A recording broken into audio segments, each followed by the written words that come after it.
काल जरांगे पाटलांची बीडमध्ये निर्णायक अशी सभा झालेली आहे आणि त्याच सभेचं जे आयोजन करण्यात आलेलं होतं ते बीडचे मराठा समन्वयक होते आणि काल मध्यरात्री जसा आदेश मिळाला त्यानुसार प्रत्येक गावात जाऊन आता बैठका सुरू झालेल्या आहेत, कारण 20 जानेवारीला मुंबईमध्ये कूच करायचं आहे। या संदर्भामध्ये मराठा समन्वयक जे आहेत आता बैठकाला सुरुवात केलेली आहे। माझ्यासोबत मराठा समन्वयक आहेत। सर, काल आदेश आला, कशी तयारी सुरू आहे? काल मनोजदादा जरांगेंची जी इशारा सभा झाली, इशारा सभेमध्ये मनोज जरांगेंनी या जानेवारीच्या 20 तारखेला मुंबईमध्ये आमरण उपोषणाला सुरुवात करायची आणि त्याच दिवशी मुंबईमध्ये पोहोचण्याचा एक आम्हाला इशारा दिलेला आहे। त्या इशाऱ्याच्या अनुषंगाने आम्ही प्रत्येक तालुक्यात, प्रत्येक गावात, प्रत्येक गटामध्ये जशा बैठका आत्ता घेतल्या होत्या त्याच पद्धतीने बैठका घेऊन लोकांना आमंत्रण देणार आहोत आणि या ठिकाणी येण्याचं आम्ही सगळ्यांना आवाहन करणार आहोत। सुरुवात कशी करताय? नेमकं बैठका कशा स्वरूपात राहतील? तुम्ही पायी जाताय का किंवा वाहनांची काही व्यवस्था केली? जसं कालच्या सभेमध्ये मनोज जरांगे पाटलांनी सांगितलं की आपण पायी या ठिकाणी मुंबई येथे रवाना होतोय, तर त्याप्रमाणे 19 तारखेला सकाळी मुंबईला सर्व जनता, मराठा समाज बांधव मुंबईमध्ये असतील असं नियोजन या ठिकाणी होणार आहे। आणि त्या नियोजनासाठी आम्ही सुद्धा बीड जिल्ह्यातील संपूर्ण मराठा समाजाच्या युवकांना आणि सर्व बांधवांना विनंती करणार आहोत। नियोजन करण्यासाठी आम्ही गावोगावी, गट वाईज, गण वाईज आणि तालुका वाईज या ठिकाणी टीम या ठिकाणी नेमून आम्ही त्या ठिकाणी जाणार आहोत।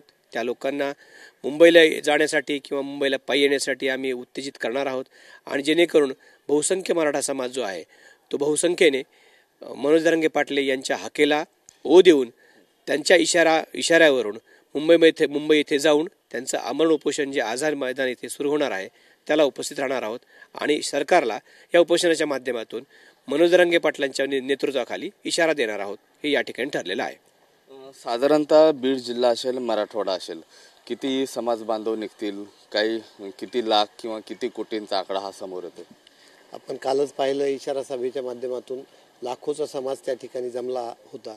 कारण ह्या वेदना आहेत, म्हणजे मुंबईच काय पण जगाच्या कुठल्याही कानाकोपऱ्यात जर बोलवलं तर मराठा समाज लाखोच्या संख्येने त्या ठिकाणी जाईल। उद्याच्या जे 20 तारखेचं जानेवारीचं आंदोलन होणार आहे त्यासाठी सुद्धा इथून लाखोच्या संख्येने नक्कीच जाणार, यात काही वादच नाही। साधारणतः कशी सुरुवात राहणार आहे? आता किती गावं तुमचे सध्या झालेले आहेत? आम्ही जे नेहमीच्या प्रत्येक आंदोलनाच्या वेळेस जे नियोजन करत असतो ते नियोजन असं असतं की आम्ही आमच्यातल्या 3 टीम करून तालुकानिहाय बैठका घेतो अगोदर आणि तालुक्यामध्ये काही टीम करायला सांगतो, त्या सर्कलनिहाय घेतात, त्या सर्कलमध्ये काही टीम केल्या जातात आणि त्या सर्कलमधले जे काही 40 गावं 50 गावं असतील ते कव्हर करतात।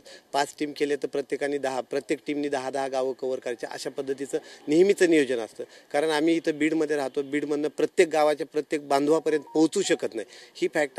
ते ह्याला टीम वर्क असतं आणि ही जी सिस्टीम आहे अनेक वर्षापासून आम्ही ह्या 2016 पासून जवळपास मराठा क्रांती मोर्चापासून सातत्याने जे काही आंदोलन झाले त्यासाठी अशा पद्धतीचा अवलंब करत असतो।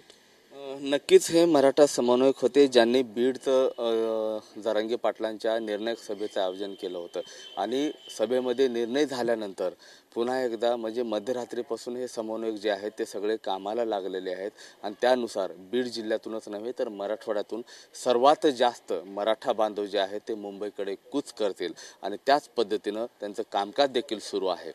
कॅमेरा पर्सन सुशांतसह मी महेंद्र कुमार मुधोळकर, TV9 मराठी, बीड।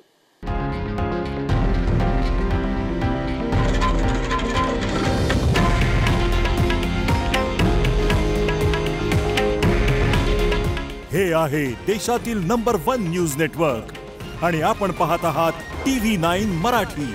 काळजी तुमची, हित महाराष्ट्राचं।